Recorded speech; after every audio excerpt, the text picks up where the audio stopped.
नमस्कार दोस्तों। सरेंडर मोदी को पाकिस्तान का सेना अध्यक्ष नहीं, फील्ड मार्शल धमका रहा है। वो कह रहा है जिन्हें आप आतंकवादी कहते हैं वो आतंकवादी नहीं, स्वतंत्रता संग्राम सेनानी। अब आप सोचिए, वो क्रांतिकारी है। उधर डोनाल्ड ट्रंप नरेंद्र मोदी को धमका रहा है कि यदि रसिया से पेट्रोलियम खरीदा तो 500% टैरिफ कर दूंगा, कहीं का नहीं छोड़ूंगा। और उधर जितने भ्रष्टाचारी हैं वो नरेंद्र मोदी को धमका रहे हैं कि अगर हम पर कोई कार्रवाई हुई तो फिर समझ लेना जो पैसा दिया है वो वापस करो, या नहीं तो काम करो। और साहब, इसी तरीके से तमाम किस्से हो रहे। प्रधानमंत्री हमारे ऐश कर रहे हैं, अब 9 देशों की यात्रा पर जाएंगे और 9 देशों की यात्रा में जो वो एंजॉय करेंगे, बताएंगे कि विश्व गुरु, और विश्व गुरु की दशा क्या हो गई है। भारत का पासपोर्ट देखते ही आपको कह दिया जाएगा नीचे बैठो, और दूसरे देशों के पासपोर्ट देखते ही कहा जाएगा आइए सर, ये लीजिए, कॉफी पीजिए। इसके अलावा जिस तरह से भारत की सारी व्यवस्थाओं को गिरवी रखा है, अब न चीन भारत को तवज्जो दे रहा है और न अमेरिका दे रहा है। दुनिया के देशों में हम मारे मारे घूम रहे हैं कि हम विश्व गुरु हैं सर, आप कह दीजिए एक बार। कोई कहने को नहीं तैयार। चलिए, तो मोदी ने कहा कोई बात नहीं, अब हम छोटे से देश घाना चले जाएं, वहीं पे शायद कोई कह दे। आपको याद होगा एक अफ्रीका के वो देश गए थे जहां की परंपरा है पांव को हाथ लगाने की, तो उन्होंने कहा अरे विश्व गुरु है मोदी जी, देखिए पांव को हाथ लगाया। तो अब आप इससे समझ सकते हैं कि क्या हालत है। बहरहाल, चर्चा की शुरुआत डोनाल्ड ट्रंप से करूं या मणिपुर से करूं। मणिपुर में चुराचांदपुर में 4 लोगों की हत्याएं कर दी गई। कई लड़कियों के साथ में बदसलूकी हुई है।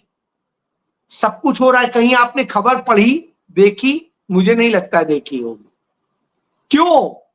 क्योंकि गोदी मीडिया आपको दिखाएगा नहीं, गोदी मीडिया आपको बताएगा नहीं कि अडानी के लिए जगन्नाथ भगवान की रथ यात्रा रोक दी गई थी। कहा गया एक दिन पोस्टपोन कर दी गई, कहा अब अगले दिन शुरू होगी। क्यों? क्योंकि श्रद्धालु अभी पूरे नहीं आए। अब श्रद्धालु सिर्फ अडानी से ही होते हैं, यह आप समझ लीजिए।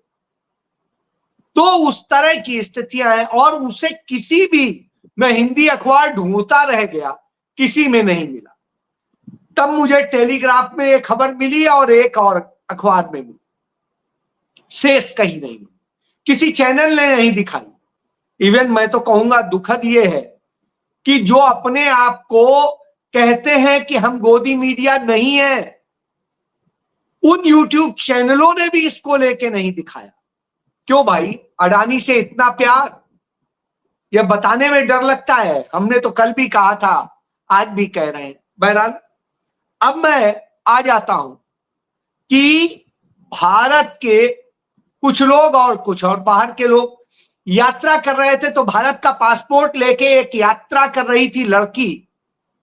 वो लड़की जैसे ही एक जगह अचानक प्लेन को रोका गया और वो डिले था, डिले होने के कारण जितने यात्री थे उन सबको रुकने की व्यवस्था करने की बात। तो जितने यात्री थे उन सबको 5 स्टार 3 स्टार होटल्स में रुकाया गया, लेकिन भारत का पासपोर्ट दिखाने पे उस लड़की को रुकाया गया। कहां?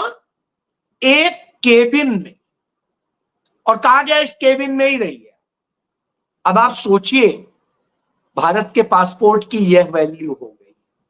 जो आपको याद होगा वो कौन हीरो है जो कनाडा का सिटीजन है और नरेंद्र मोदी से पूछता था आम चूस के खाते हैं या काट के खाते हैं। तो वो जब पासपोर्ट की वैल्यू बता रहा था, वो एक पत्रकार है पालकी शर्मा, हालांकि उनके पति उपाध्याय जो है संकेत उपाध्याय, वो मेरे एडिटर रहे हैं, मधुकर उपाध्याय उनके बेटे हैं, अच्छा काम कर रहे हैं।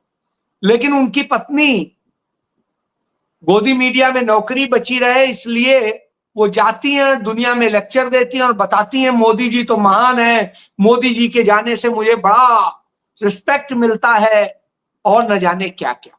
बहरहाल कोई बात नहीं, जिसको मिलता है वो ले ले, जिसको नहीं मिल रहा है वो अपना दर्द बयां करेगा, इससे मैं कोई वो नहीं रखता हूं।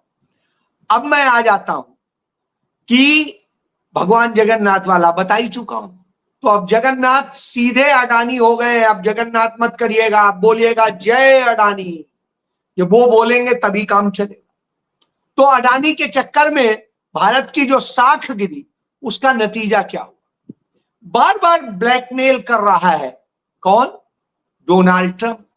और डोनाल्ड ट्रंप ने नरेंद्र मोदी को अपने बगल में खड़ा करके मुंह पर ही कहा था ब्रिक देश सड़े हुए गले हुए और न जाने क्या क्या कह दिया था। अब आप सोचिए, ब्रिक्स का मतलब होता है, जो आई है मतलब होता है इंडिया, यानी ब्रिक्स के इंडिया सड़ा गला और गिरा हुआ देश है। यह बात डोनाल्ड ट्रंप कहता है, मैं नहीं कहता हूं। मेरा देश तो महान है, मेरा भारत महान था, महान है और महान रहेगा। लेकिन यहां जिन लोगों ने ये फर्जी बनाया मोदी को महान विश्व गुरु, वो जरूर, वो कौन है? वो संघी है। इसीलिए मल्लिकार्जुन खड़गे के बेटे प्रियंक खड़गे कहते हैं हम सत्ता में आए केंद्र में तो आरएसएस पे बैन लगाएंगे, और इतने सबूत अब मौजूद है कि इन पर बैन लगा के रहे। बहरहाल वो बैन लगाएंगे नहीं लगाएंगे आने वाली बात, लेकिन इतना जरूर है कि नरेंद्र मोदी ने को उन्होंने विश्वगुरु बनाया। अब विश्वगुरु बनाया तो हमने भी सोचा था भाई बड़ी वैल्यू होगी, हम भी गए थे एक दो देश। जब गए थे तो हमें तो नहीं कुछ समझ में आया कि उनके कारण कोई रिस्पेक्ट मिल रहा है। हम तो अपनी मीडिया के उससे थे, तो उसका जो अपना रिस्पेक्ट था वो पर्सनल रिस्पेक्ट था, उसका इनसे कोई लेना देना नहीं।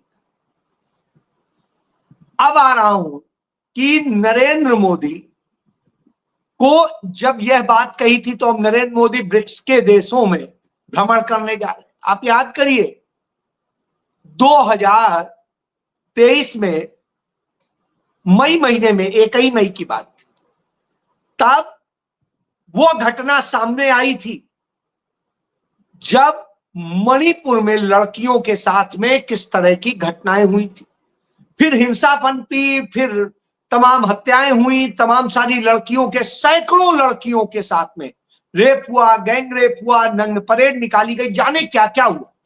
भारत के इतिहास में ऐसा नहीं हुआ था। जो हम महाकाव्य पढ़ते हैं महाभारत, उसमें भी यह है कि द्रौपदी की साड़ी निकाली जा रही थी लेकिन निकल नहीं पाई थी, कृष्ण बचाने आ गए।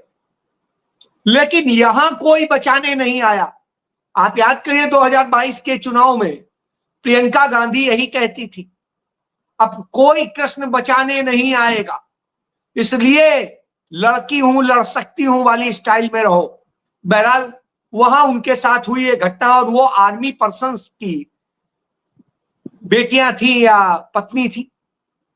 तो अब आप यह समझ लिए ये सब कुछ हुआ, आज तक नरेंद्र मोदी वहां गया नहीं है, हिम्मत नहीं हुई है कि वो चला जाए। यानी कितना डरपोक है यह इस बात का प्रमाण है। इस बात का प्रमाण पहलगाम में हुई घटना है, वो आज तक पहलगाम नहीं गया। ये इस बात का प्रमाण पुलवामा है, वहां पर भी आज तक नहीं गया। इस बात का प्रमाण पुंछ है, वहां भी आज तक नहीं। तो अब आप समझ लीजिए कितना डरपोक प्रधानमंत्री आपने चुना।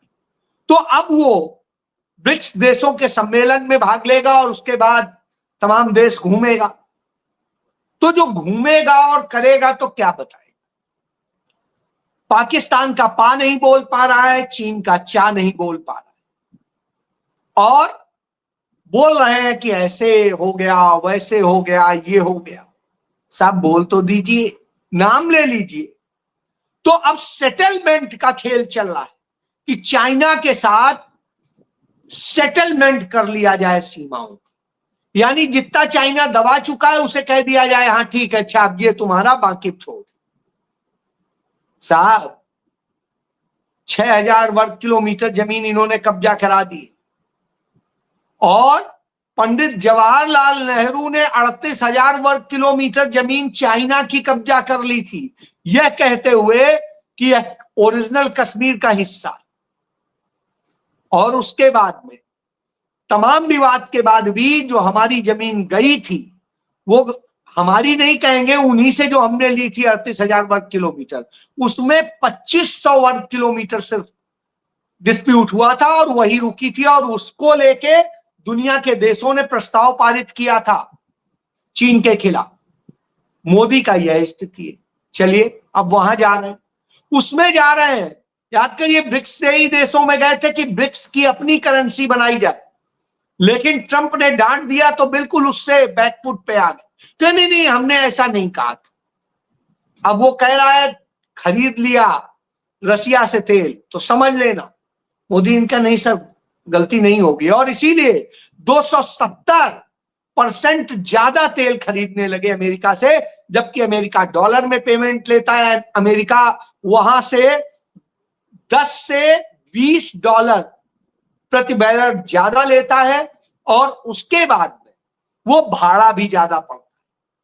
अब आप समझिए, छोड़िए, क्योंकि इस देश की जनता लूटने के लिए बनी है तो मैं क्या कर सकता हूं।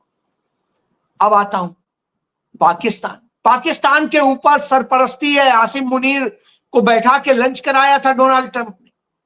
चाइना भी उसके साथ मोहब्बत रखे हुए, उन दोनों का सिर पे हाथ है, तो वो खुल करके बोल रहा है।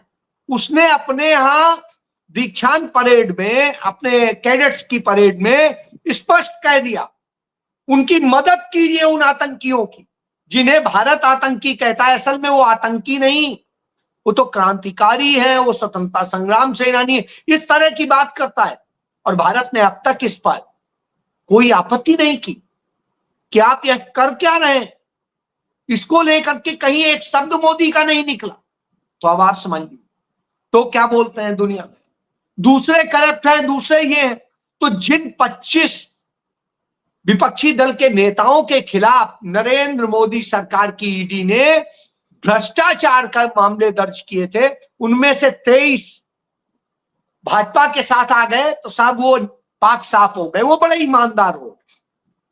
25 में से 23, जो बेचारे 2 बचे उन्हीं के बिल्कुल आगे पीछे पड़े रहते हैं, नए और केस बनाने की होती है। लेकिन जब स्टील अथॉरिटी ऑफ इंडिया में जो हजारों करोड़ का भ्रष्टाचार हो रहा था और सस्ते दम पे जो बेच दिया जा रहा था 100 कंपनियों को, उन कंपनियां हैं जो मोदी को चंदा देती, तो वह पूरा स्टील बेच दिया जाता है। और स्टील, यह स्थिति होती है, वह स्टील 11 लाख टन स्टील सिर्फ 100 कंपनियों को बेच दिया जाता है। और यह स्थिति है, जो 100 कंपनियां खरीदती हैं वो उससे कई, मतलब जिसे कहेंगे कई 100 गुना ज्यादा रेट पर अगले ही दिन, 2 दिन के अंदर बेच देती है। अब आप सोचिए, भारत का आपके पैसे से बने स्टील अथॉरिटी ऑफ इंडिया का न्यू लूट हो रही है, और ये भारत के नवरत्न में शामिल, और न्यू लूट नरेंद्र मोदी ने कराई। तो इस तरह से, और एक राजीव भाटिया जो उसमें जीएम थे, उन्होंने यह सच जाना तो उन्होंने प्रधानमंत्री को 2 बार चिट्ठी लिखी मजबूर होकर, साहब उनके खिलाफ कार्रवाई शुरू हो गई। भ्रष्टाचारियों के कुछ नहीं हुआ, भ्रष्टाचारी सलामत है। अभी आपने देखा ही, पंजाब में आम आदमी पार्टी में विधायक थे विजय प्रताप, जो आईजी रहे थे, इस्तीफा दे के आए थे कि अच्छी राजनीति करेंगे। उन्होंने तमाम भ्रष्टाचार का खुलासा किया तो उन्हें आम आदमी पार्टी ने पार्टी से ही निकाल दिया। कहा ये मत बताइए, होने दीजिए, जो हो रहा है होने दीजिए। तो अब आप समझ लीजिए, इस तरह से इसके कुछ उदाहरण दे देते हैं।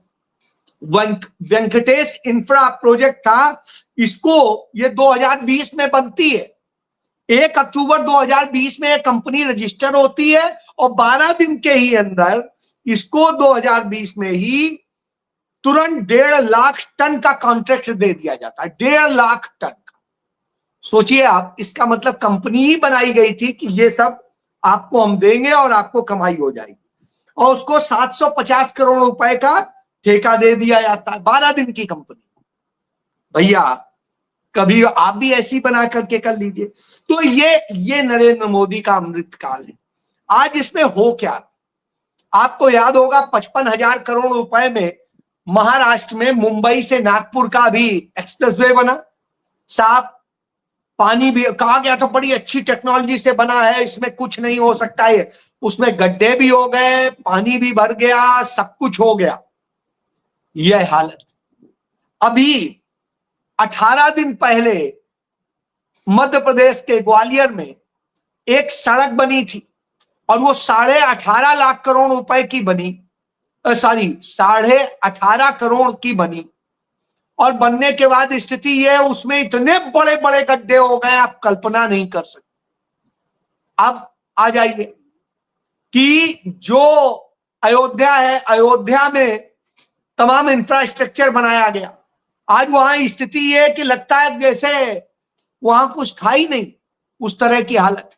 लखीमपुर खीरी के मैलानी में रेलवे स्टेशन पे उसको 8.5 करोड़ रुपए का बनाया गया, और स्थिति है उसमें ऐसे लग रहा है झरना चल रहा है। तो अब आप सोचिए क्या बनाया जाता है। पोर्ट, एयरपोर्ट सब हमने देख लिए हैं किस तरह से हो रहा है। अब आ जाइए मध्य प्रदेश में तो हालत ये तक है कि सीएम की गाड़ियों के काफिले में पेट्रोल की जगह पानी भर दिया जाता है। और इसी तरीके से जो है हमीरपुर में बीजेपी एमएलए की गाड़ी पुल तक चली जाती है, लेकिन 100 नहीं जाने दिया जाता है, वो एम्बुलेंस नहीं जाने दी जाती है। और BJP MLA Vande Bharat train में बैठेंगे तो साहब उनको वो सीट आपको, आपकी आरक्षित सीट देनी पड़ेगी, नहीं तो आपको पीटा जाएगा। तो साहब ये भी होता है। उसके बाद में मध्य प्रदेश में अचंभे बहुत होते हैं। वहां 90 डिग्री के पे बिल्कुल पुल बना दिया जाता है। भारत क्या दुनिया की हिस्ट्री में कभी भी ये इंजीनियरिंग नहीं, लेकिन साहब मध्य प्रदेश है, महान इंजीनियर है, यादव जी कमाल कर रहे हैं। तो और वो भी डॉक्टरेट है, डॉक्टर मोहन यादव, तो उनका कमाल देख लीजिए। इसी तरह सूरत में, पुणे में जिस तरह से सड़कों पे जल भराव होता है, लगता है यहां सड़क थी, तालाब है, नहर है, क्या नहीं है। और इसके बाद आपको याद होगा कि नरेंद्र मोदी ने 2020 में शुरू किया था साबरमती में फ्रंट कॉरिडोर में, कि वहां पर वो चलेगा, जहाज चलेगा पानी वाला, शिप। और शिप चलाने किया था साहब, उसमें कई 100 करोड़ रुपए का सब कुछ खरीदा गया और सब डूब गया, बर्बाद हो गया। आज तक कहीं पता नहीं। आप किसी से पूछिए, आप जाके देखिए, जो आपके मित्र हो अहमदाबाद में पूछ लीजिए। तो इस तरह से ये खेल हो रहे हैं। अब इसके बाद जब ये सत्ता में आए, आपको बता ही चुका हूं तमाम खेल कर रहे हैं। अब इन्होंने कहा था गरीबों को न्याय मिलेगा, सब गरीबों के ही घर तोड़े जा रहे हैं, उन्हीं की झोपड़ियां तोड़ी जा रही, सब किया जा रहा है। इसके बाद आदिवासियों के ऊपर पेशाब की जा रही है, आदिवासियों के जल जमीन जंगल छीने जा रहे हैं, सच बोलने वालों पे कार्रवाई हो रही है, देश में आए दिन रेल हादसे हो रहे हैं, राम मंदिर के नाम पर घोटाले हो रहे हैं, जनता के पैसों से अडानी अंबानी जैसों को लाभ दिया जा रहा है। ईडी सीबीआई इनकम टैक्स की जो कार्रवाई होती है वो 95% विपक्षी दल के नेताओं से होती है। छेड़खानी करने वाले, रेप करने वाले और सब कुछ करने वाले भाजपा ही होते हैं। तो अब आप समझ लीजिए नरेंद्र मोदी क्या कर रहे हैं। नरेंद्र मोदी इस देश को सिर्फ और सिर्फ जुमले दे रहे हैं या मदारी का खेल दिखाना है। आप याद करिए कि कैप्टन राकेश शर्मा इंदिरा जी के समय में अंतरिक्ष पर गए थे, भारत का 1 रुपया नहीं खर्च हुआ था, रसिया की मदद से हमने भेजा था। नरेंद्र मोदी ने ट्रंप को खुश करने के लिए नासा और एलन मस्क के उससे भेजा इनिशिएटिव से 550 करोड़ रुपया दिया कि शुभम शुक्ला उसमें जाएं और वो करें। वहां से मोदी उसी स्टाइल में पूछे कि अरे तुम हलवा ले गए, हलवा दिया, अपने साथियों को खिलाया। अब आप देखिए दोनों की चर्चाएं देख ले, इंदिरा जी क्या पूछ रही थी और वो क्या पूछ रहा। शर्म आती, लेकिन अब क्या करें, प्रधानमंत्री तो आपने बना ही दिया है, तो झेलना पड़ेगा।